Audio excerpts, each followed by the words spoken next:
दोस्तों आपने टाटा, महिंद्रा और हुंडई की इलेक्ट्रिक कार्स को इंडिया की सड़कों पर चलते हुए जरूर देखा होगा, लेकिन क्या आपने कभी सोचा है वो कंपनी इंडिया में क्यों नहीं दिखती जो दुनिया में सबसे ज्यादा ईवीज बेचती है?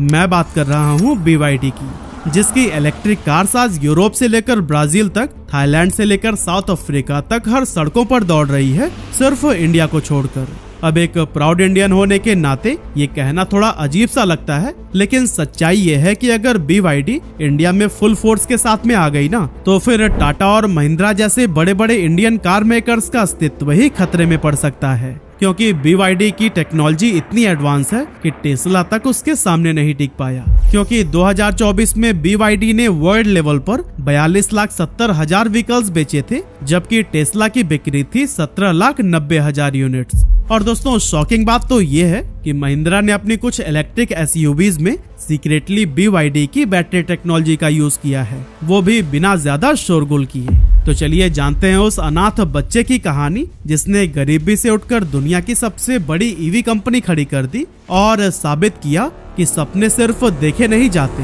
बिल्ड किए जाते हैं।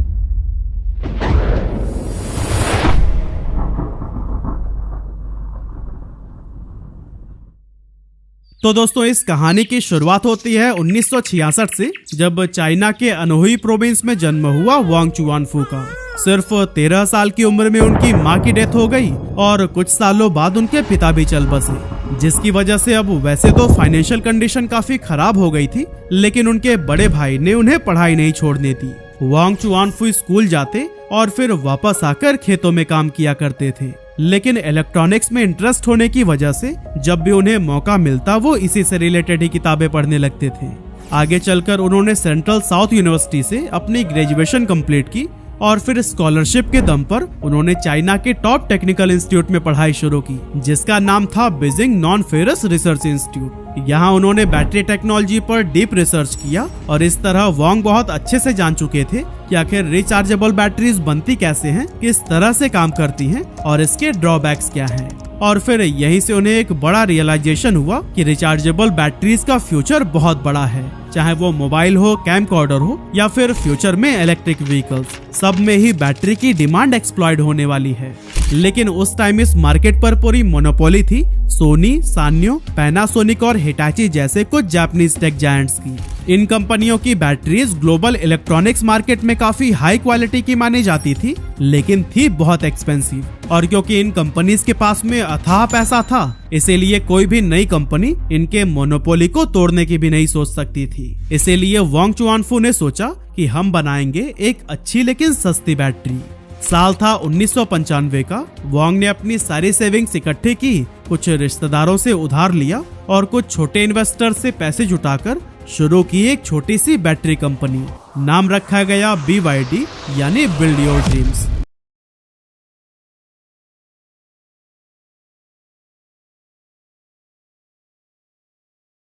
लेकिन वांग ने यहाँ पर भी एक बोल्ड डिसीजन लिया कि हमारे पास लोग हैं, मशीन्स नहीं, पर अगर लोगों को एफिशिएंटली ट्रेन किया जाए तो वो मशीन से भी बेहतर काम कर सकते हैं। और इसी जुगाड़ू माइंडसेट से ही उन्होंने कम कॉस्ट में हाई क्वालिटी बैटरी बनानी शुरू कर दी।